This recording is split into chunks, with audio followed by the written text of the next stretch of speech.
Hello again. Today I'm going to talk about yet another Brian DePalma film. This guy will keep coming up on my channel and there's a good reason for this.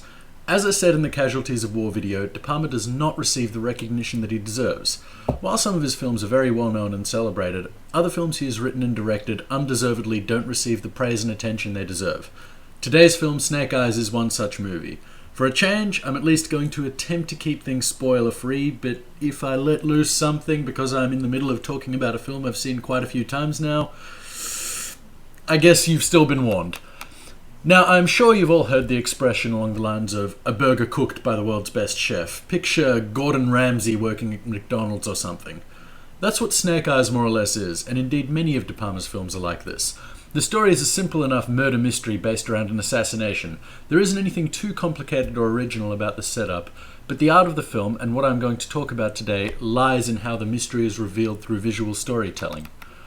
Snake Eyes very much fits into the canon of De Palma thrillers wherein a protagonist unwittingly finds themselves in the middle of a conspiracy, which slowly unravels as the film goes on. The recurring visual cues and setups De Palma uses in his films is well worth its own video or even its own book, so maybe I'll go into detail on that another time.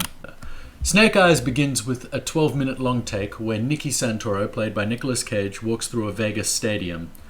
This long take by itself is just amazing filmmaking, and again, as I said, the film is that well-cooked burger where, yes, the plot is simple enough, but it's got impeccable filmmaking that would have taken so much work inside it. Someday if I manage to get my face on TV a few times, maybe I'll run for mayor or something, but that's as far as I want to go. Because I was made for this sewer, baby, and I am the king! During this long take, he beats up a drug dealer, watches the fight, and sees a political assassination. The first 12 minutes, the only character who turns out to be as he appears is Nick. We see that he is a very confident, crooked cop. It is strongly implied that he has a cocaine problem and he cheats on his wife. He doesn't exactly play by the rules. You and me, Tyler! Yeah! Go, Tyler! Go, Tyler! Go, Tyler! Go! Go, Tyler! Go, Tyler! Go, Tyler! Whoa! Lincoln, Tyler! Lincoln, Tyler! Lincoln!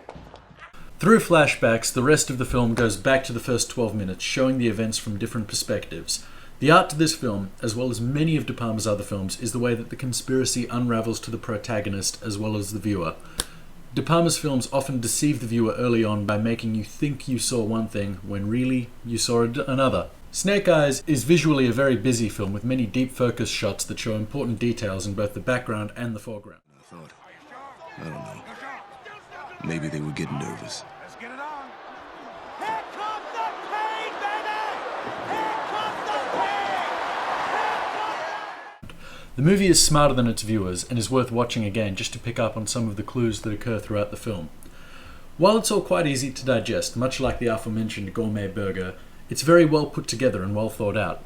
Having seen the film once, it's impossible to go back to the initial 12 minutes and not see all of the signs of what's to come.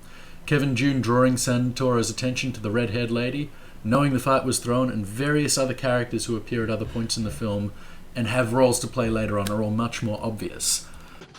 Remember, Mickey? No way, man. No, you got yourself into this. You get caught, you lose my phone number. I told you, you can't live like you do. You make yourself vulnerable. Everybody wants a piece of you. Well, look at this, man. They got all of you now. That's beautiful. It must be said that there is a problem with De Palma's mystery thrillers that has probably prevented them from receiving mainstream appraise and success. De Palma does not stage memorable climactic sequences as often as he maybe should. While Carrie, Scarface, and Mission Impossible all have scenes towards the end that are highly memorable and are a real exclamation mark to the rest of the film, many of De Palma's films lack that hard-hitting climax.